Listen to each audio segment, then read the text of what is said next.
Let me rope in defense expert Major Shah, who's joining us on the broadcast. Major Shah, now this is a clear attempt of hate crime that we've just seen, and it has to be acknowledged for what it is.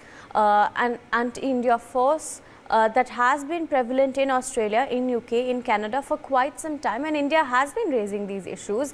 Now, in fact, it has come to a point where it is when the world can now connect the dots, because it's quite literally unfolding before us, which India has been warning the world before, and this is a hate crime. An attack on a diplomatic premises in another country is no small issue. Now, of course, Ambassador Goyal was talking about the sheer lapse in security for such buildings, but also the inability to contain such movements, of course, such protests. Freedom of speech aside, it is not okay for anybody to just pick up another country's flag and insult it. Or, we've also seen several instances earlier as well of Indian flags being burnt in these countries.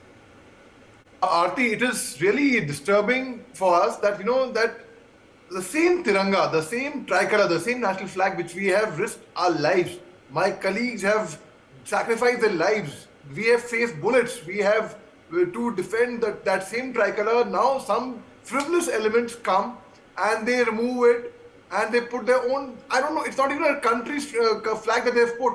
It's some fictitious flag of Khalistani, which I don't know, which many people don't even acknowledge. They don't even know. Majority, not many, majority I would say. So it is extremely disturbing. It is a security lapse, there's no doubt. And how is it that it was allowed to happen? How is it that, I don't understand that. They would, let's give the worst scenario, Aarti. The worst scenario would be, there would be a guard, at least, a danda guard. There will be at least somebody there.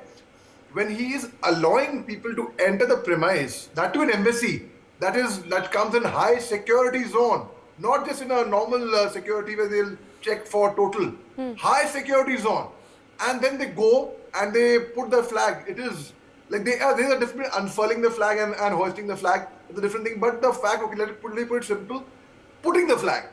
How is it possible?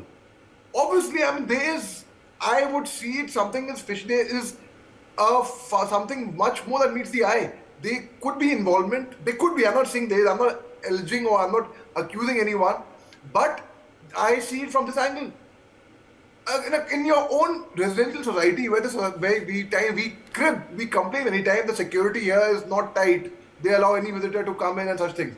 It happens in a residential society. For everyone to understand this in the day-to-day life. Imagine in a high security zone like the Indian Embassy in UK. Such a breach of security, such a misconduct. Now the fact is, through Danda, we can curtail them, yes. But my take is, the ideology should be neutralized, which is not an easy job to do, which is a very, very difficult job. The entire ideology has to be neutralized. Absolutely. As long as we neutralize the entire ideology, things will be in control. Otherwise, I'll give you an example. By killing one Osama bin Laden, did we end terrorism? No, we did not. It still goes on. Northeast has been a point of contention since independence. We have had so many operations. I have participated in counter-insurgency, counter-terrorism operations in Nagaland, in Manipur, in the Northeast, in Mizoram, Tripura, South Assam. But we haven't found a solution to that. So the ideology has to be nipped in the bud completely, Aarti. Only then we can expect otherwise. And most certainly an inquiry, which has been already ordered, I'm sure. But whatever, who there was, lax it was, should be brought to the book straight away, Aarti, without no ifs, no buts about that. Absolutely. Thank you, gentlemen, for joining us and sharing your thoughts on this development.